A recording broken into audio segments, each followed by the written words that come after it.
Hello friends, welcome to my channel Renata's kitchen. ఈరోజు ఈ వీడియోలో హడావిడి లేకుండా చిటికలో తయారయ్యే చట్నీ చూద్దామండి. ఈ చట్నీని చాలా అంటే చాలా ఈజీగా తయారు చేసుకోవచ్చండి. రుచి అయితే చాలా చాలా బాగుంటుంది. మీరు ఒక్కసారి రుచి చూసారంటే మళ్ళీ మళ్ళీ చేసుకొని తింటారు. అంత కమ్మగా ఉంటుందన్నమాట.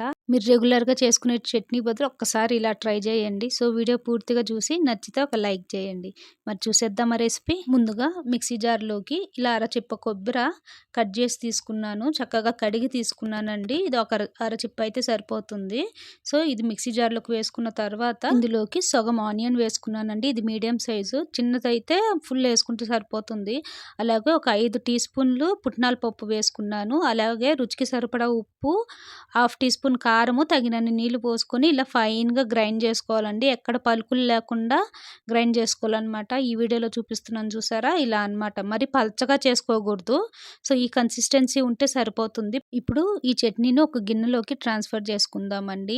ఇలా ట్రాన్స్ఫర్ చేసుకున్న తర్వాత మనం పోపుకి తయారు చేసుకుందాము. ఒక ప్యాన్ పెట్టుకుని ప్యాన్లోకి ఒక 2-3 టేబుల్ స్పూన్ల ఆయిల్ వేసుకోవాలి. అలాగే తాలింపు గింజలు, జీలకర్ర, ఆవాలు, మినపప్పు, శనగపప్పు వేసుకొని అలాగే ఇందులోకి ఒక 2 ఎండుమిర్చి, కొంచెం కరివేపాకు వేసుకోవాలండి.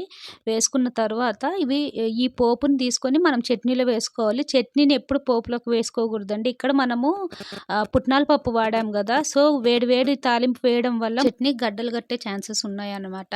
సో ఎప్పుడైనా పుట్నాల పప్పు వాడినప్పుడు కొంచెం వేడి వేడిగా తాలింపు వేయకుండా కొంచెం చల్లారనిచ్చో లేదా కొంచెం వాటర్ యాడ్ చేసి తాలింపు వేసుకుంటే చాలా బాగుంటుంది. అంతే అండి, మన సూపర్ టేస్టీ చట్నీ రెడీ అనమాట. సో చూసారా ఎంతో సులభంగా చిటికలో తయారయ్యే చట్నీ. మీరు తప్పకుండా ఒకసారి ట్రై చేయండి. ట్రై చేసి ఎలా వచ్చిందో నాకు కామెంట్లో తెలియజేయడం మాత్రం మర్చిపోకండి.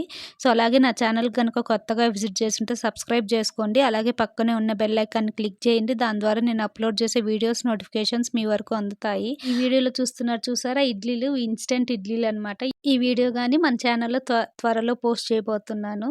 So thanks for watching.